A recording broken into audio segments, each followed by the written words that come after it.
अजित भैया जिंदाबाद जिंदाबाद जिंदाबाद अजित भैया जिंदाबाद जिंदाबाद जिंदाबाद मोती के माला छाप जिंदाबाद जिंदाबाद जिंदाबाद करही पंचायत के जनता जिंदाबाद।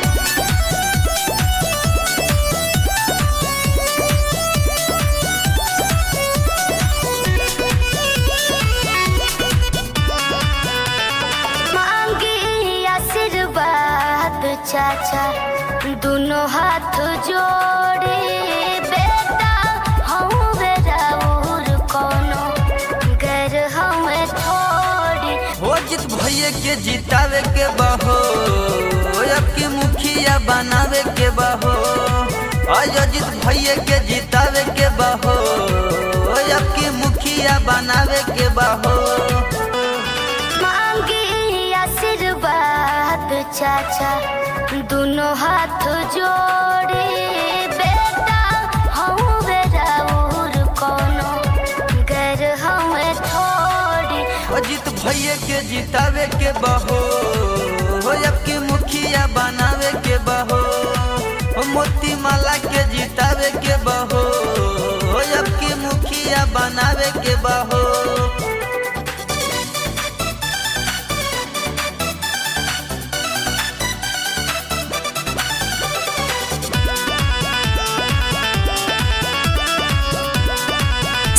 Recording studio Daudpur.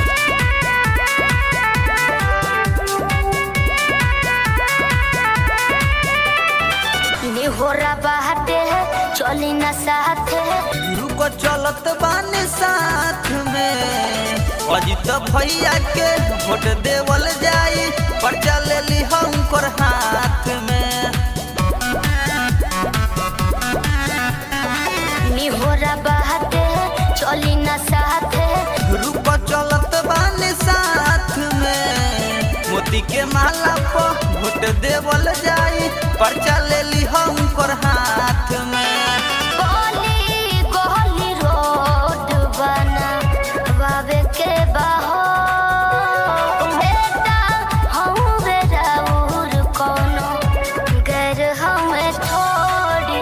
अजित भैया के जितावे के बहो अब की मुखिया बनावे के बहो मोती माला के जितावे के बहो अब की मुखिया बनावे के बहो।